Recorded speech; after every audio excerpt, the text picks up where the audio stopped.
দর্শক, ফ্লোটিলা নৌবহরের সবশেষ খবর জানাতে বার্তা কক্ষ থেকে যোগ দিচ্ছেন আমাদের সহকর্মী লুৎফর কবির। লুৎফর, ফ্লোটিলা নৌবহরের সবশেষ পরিস্থিতি এখন কেমন দেখছেন এবং কোন নৌযান কি গাজার জলসীমায় প্রবেশ করতে পেরেছে কিনা, সব মিলিয়ে যদি তথ্যটা জানাতেন। আপনারা জানেন যে পুরো বিশ্ব এখন চোখ হচ্ছে গাজার উপকূলের দিকে, যেখানে গাজার ফ্লোরিডা বহর নিয়ে এগিয়ে যাচ্ছে বেশ কিছু নৌযান।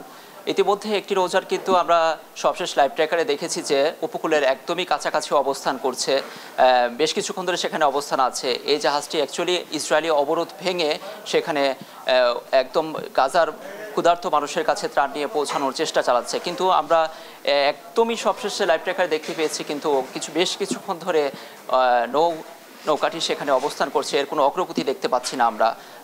এই বিষয়ে তাদের কাছে তারা কি ধরনের আপডেট দিতে চাচ্ছেন আমরা সেটা আসলে জানি না, কিন্তু মনে হচ্ছে যে এখন পর্যন্ত যদি বলতে চাই যে ইসরায়েলি বাহিনী তাদেরকে হয়তো বা আটক করেছে অথবা তাদেরকে জাহাজটিকে ডুবিয়ে দিতে পারে, এমনটা আমাদের কাছে মনে হচ্ছে। তারপরও আমরা অপেক্ষায় আছি সেখান থেকে তাদের কি জানাচ্ছেন আমাদেরকে।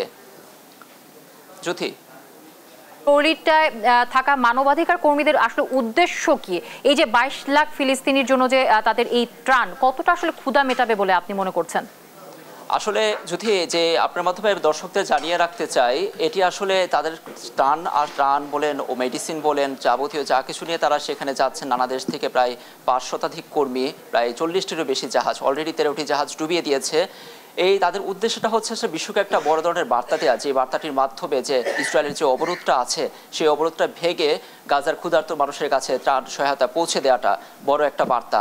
সেখানে তাদের ত্রাণটা হয়তো বা খুব ছোট পরিসরে, কিন্তু এই ত্রাণ 22 লাখ ফিলিস্তিনের জন্য খুব তেমন কিছু হবে না, কিন্তু এটার মাধ্যমে তারা যে বার্তাটা দিচ্ছে পুরো বিশ্বকে এগিয়ে আসার জন্য, যেন পুরো মুক্তিকামী ফিলিস্তিনিদের বড় ধরনের একটা উপকার হয়। এবং গত 2022 সালের 7 অক্টোবর থেকে ইসরায়েল গাজায় যে ধরনের বর্বরতা চালাচ্ছে, সেই বর্বরতাকে শেষ করে দেওয়ার একটা উদাহরণ হিসেবে তারা এই ত্রাণ নিয়ে সেখানে অবস্থানের চেষ্টা চালাচ্ছে।